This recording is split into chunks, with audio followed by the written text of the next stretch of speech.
So today, I want to use my HX Stomp to recreate some tones.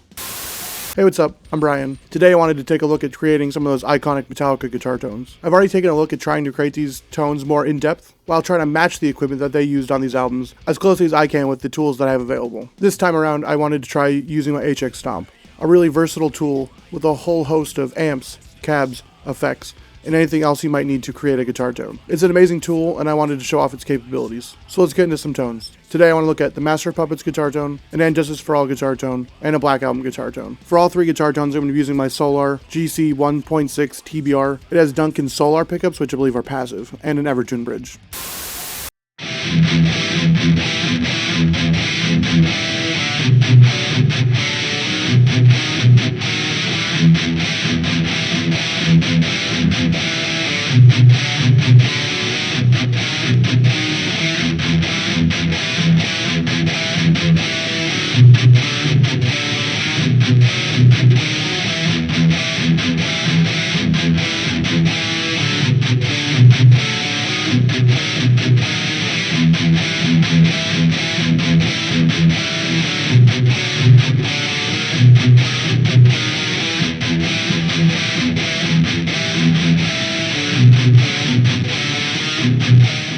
So for Master of Puppets, Fleming Rasmussen took really detailed notes, so it's pretty easy to see what equipment they were using. This was the first album that Metallica used the Mesa Boogie Mark II C+ on, because before the recording of this album, they had received an endorsement from Mesa Boogie. They weren't too thrilled with the amps until Fleming helped shape their tones. The Mesa Boogie went into a Marshall 1960B cabinet with G1275 speakers, which gave them a thicker low end, and at the end of their signal chain, they used an Aphex EQF2 to really scoop out the mids and boost the highs and the lows. Then for the guitar, I think he uses Jackson King V with the Seymour Duncan pickups. Now I want to show you my tone.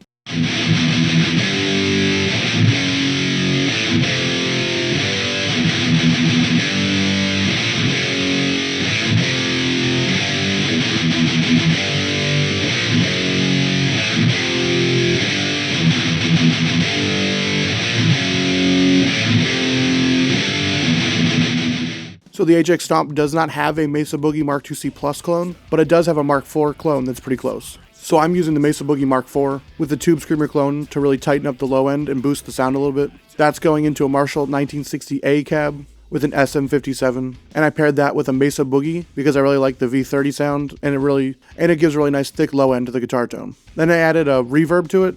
I noticed on the album it had like a little touch of reverb. Probably when they were recording the guitars, it was an airtight room, so I just added a slight reverb to it. And then at the end of the chain, I have a few EQs, especially a tilt EQ to try and darken the tone a little bit.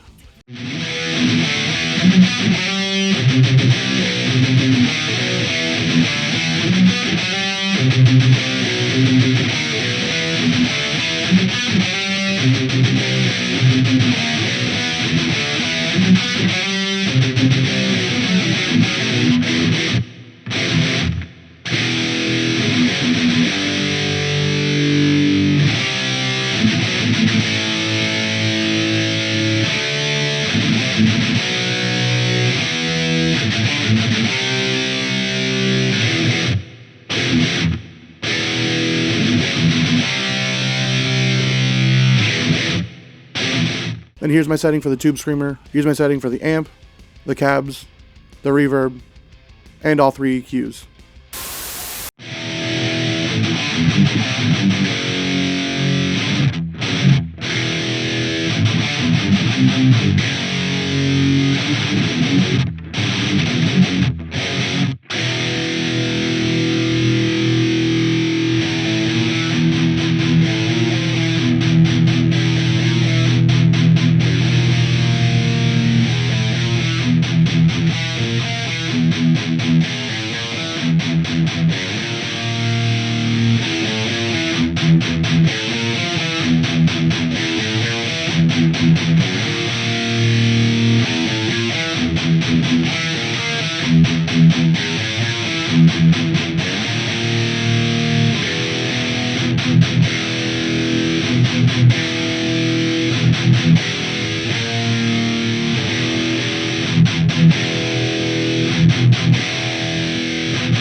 So for And Justice for All, James's signal chain did not change much. His amp settings were pretty similar, and he was still using the Mesa Boogie Mark II C+.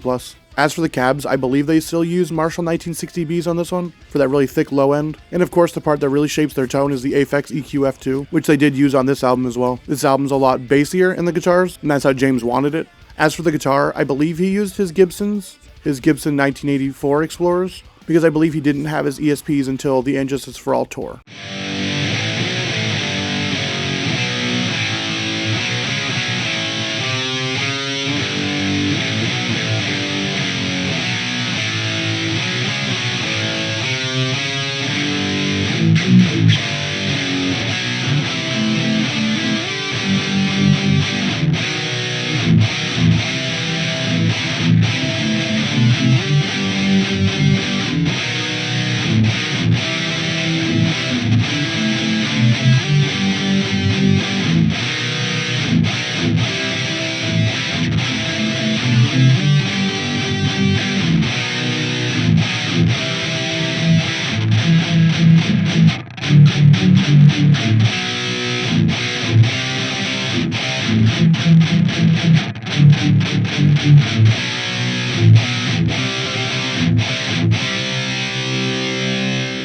So let's get into my signal chain for And Justice for All. Once again, I'm using the Mark IV. I didn't really change the settings on this because, like I said, James's preferences don't really change. I'm using the Marshall 1960A again, paired with the Mesa Boogie with the V30s. This time I didn't add a reverb because I didn't feel like it needed it. I kept the tilt EQ to try and darken the tone. And then I made some pretty massive changes with the EQ, because obviously with this tone there's a lot more bass needed.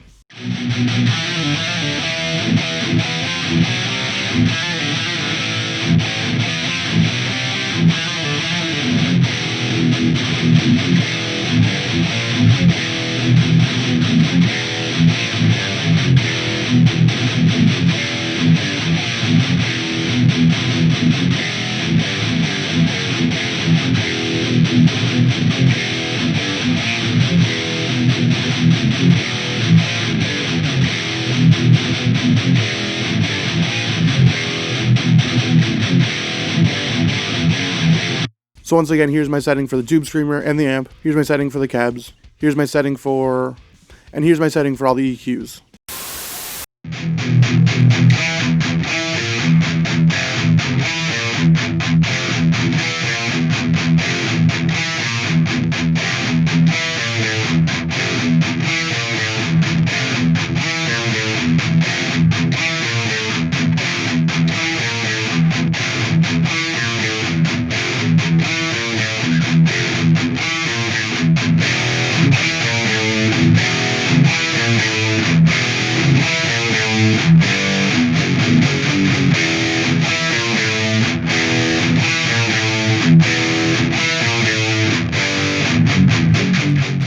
So I think the Black Album had a little bit of a different vibe in their guitar tone. For the majority of his tone, he's using the Mesa Boogie. This time they did a little bit of switch up in the cabs. I believe they were using Marshalls with V30s this time. And this time he's using his famous ESPs, the MX220 and the MX250. And they're still using the Aphex EQ F2. But I felt that this tone was a little bit brighter than the last two. And I think that's really down to Bob Rock helping shape their guitar tone.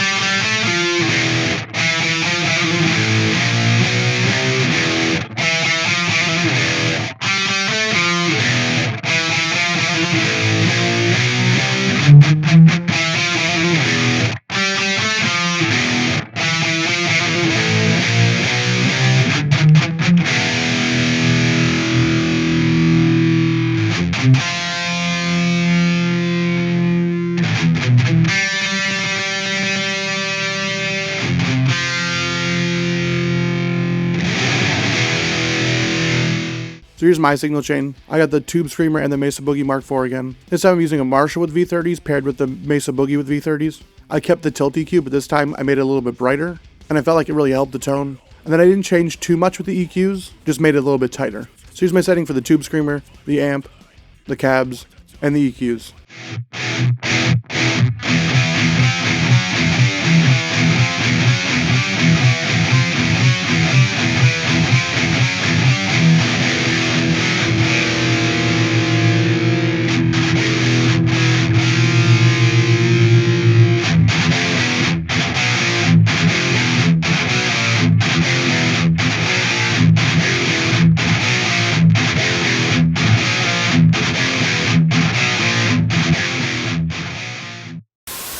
When trying to recreate the distinct guitar tones from these 3 albums, I found that the HX Stomp was a really versatile tool that added its own unique flavor to the tones.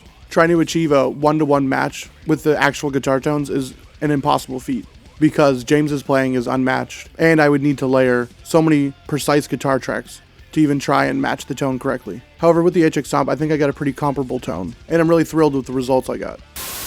If I missed anything, let me know in the comments. What do you think of my tones? Do you like them? Do you hate them? Are they close? Thank you for watching my videos, and if you made it this far, thank you for getting me close to 500 subs in under 3 months, and I appreciate all of you, really. I think I have some pretty exciting content planned for this year. If you enjoyed this video, I want you to take a look at this video right here. I took a look at trying to recreate the guitar tones for Master of Puppets, but more in depth with the Fluff 2C+. Peace.